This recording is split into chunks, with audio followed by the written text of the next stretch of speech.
Let's move on. Thousands of global investors, African business leaders, and government representatives are this week convening in Rabat, Morocco for the 2024 Africa Investment Forum Market Days, scheduled to start today till the 6th. The president of the African Development Bank Group, Dr. Akumi Adesina, kicked off the opening formalities today, reiterating Africa's Investment Forum goal to help investors take informed decisions on projects in Africa and also galvanize stakeholders to upscale transformative investments across the continent. The idea is to unlock the vast economic potential in Africa, whose market is projected to reach 2.5 billion people by the year 2050. Let's take excerpts from the opening plenary.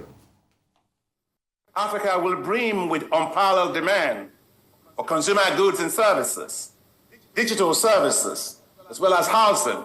In fact, the demand for housing is expected to rise to make an investment opportunity of up to $1.4 trillion. The size of Africa's food and agricultural market will rise to $1 trillion by 2030. Demand for infrastructure presents an annual investment opportunity of at least $170 billion a year, from energy, transport, to digital infrastructure, water and sanitation, and many more. Your presence here today shows that you see the investment opportunities for value creation in Africa. Again, believe the data.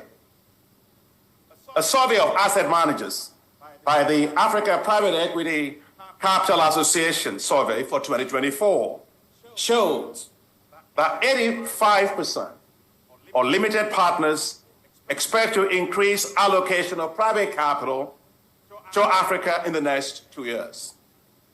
Also, 52% of limited partners expect that private capital in Africa will be more attractive than other emerging markets in 5 years' time.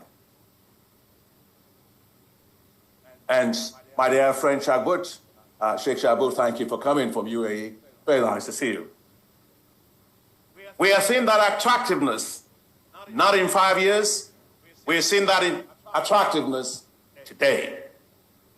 Africa 50, which I chair, launched its $500 million Africa Infrastructure Acceleration Fund, reaching first financial close with 15 institutional investors from Africa. That is a first in Africa itself. The Alliance for Green Infrastructure, AGIA, launched by the African Development Bank, has garnered support of the G7 to mobilize $10 billion for investment in green infrastructure in Africa. The African Development Bank's launch of hybrid capital, the first ever by a multilateral development bank, with an issuance of $750 million, was oversubscribed at 8 times, up to $6 billion, a remarkable demonstration of investors' confidence. Africa, ladies and gentlemen, has become the prime investors' destination, the race for returns in the global energy transition. Boom.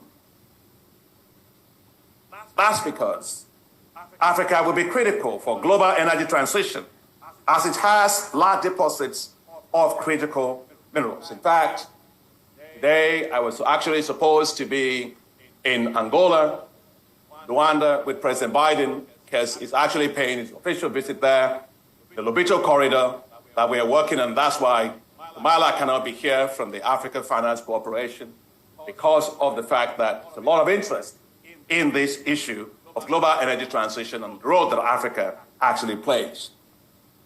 Again, believe the data.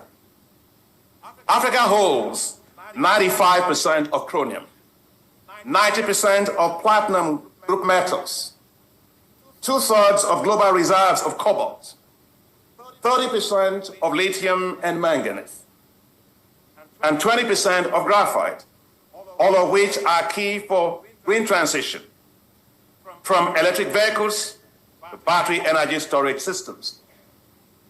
And of course, the Africa Union is working very well on this particular issue of green metal strategy, mineral strategy. I'm delighted that my sister Nados is here, who is the head of NEPAD. The size of the electric vehicle battery energy storage systems will rise from $7 trillion in 2030 to $59 trillion by 2050. Africa, which currently serves as a supplier of raw materials, has a unique opportunity to move up the critical minerals value chain. Investments in critical minerals value-adding industries. Take, for example, that the development of lithium-ion precursor battery plant in Democratic Republic of Congo will be 3 times less expensive than in the United States, China, or Poland, according to Bloomberg NEF report. It is true that the tremendous effort have been made by the MDBs to attract private capital, but we must recognize that we still have a long way to go until the private sector can play its full role in reducing the financing gap of the sustainable development goals of our continent. Development partners are therefore called upon to intensify their support of structural reform undertaken at the national level by the African governments with a view to promoting private initiatives and strengthening planning and preparation of well-designed and financially viable projects.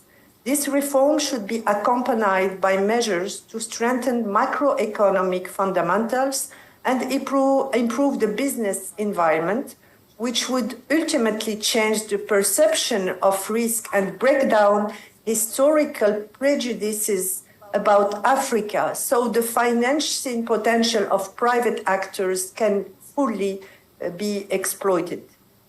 Similarly, as consensus on the expected result of the global financial architecture reform is gradually taking shape, global actors in international cooperation should collectively explore the possibility of establishing a more effective global financial safety net that would allow for rapid and automatic access to liquidity while contributing to reducing investment risk premiums.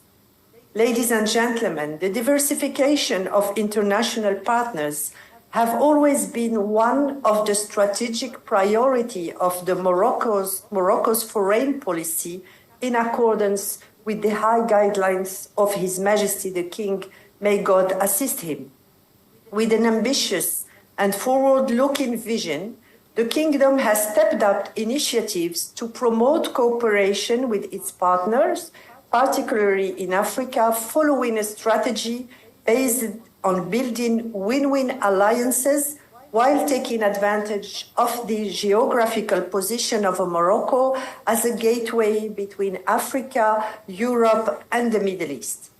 The renewed vision of South-South cooperation has been implemented through strategic projects such as the African Atlantic Pipeline Project, which will provide energy access for nearly 500 million people in several African countries. In the same vein, the Kingdom, through the Royal Atlantic Initiative, Morocco confirms its commitment to strengthening African integration, but working with the countries bordering the Atlantic coast of the continent to make this area a pole of economic integration and a focal point of continental and international influence, while enabling Atlantic Ocean access for Sahel states. The visionary Royal Atlantic Initiative is supported at the national level by ambitious projects aimed at modernizing transport infrastructure, the implementation of which will be accelerated with the prospect of the 23 World Cup that the Kingdom of Morocco will co-organize with Spain and Portugal. Among the flagship projects worth mentioning is the new Dakhla Atlantic Port, which will be Africa's main port gateway to the ocean, thanks in particular to its privileged geographical position and its important development potential. All of these ambitious projects are supported by a national framework for promoting new generation investment, whose relevance and consistency is now widely recognized by our financial partners.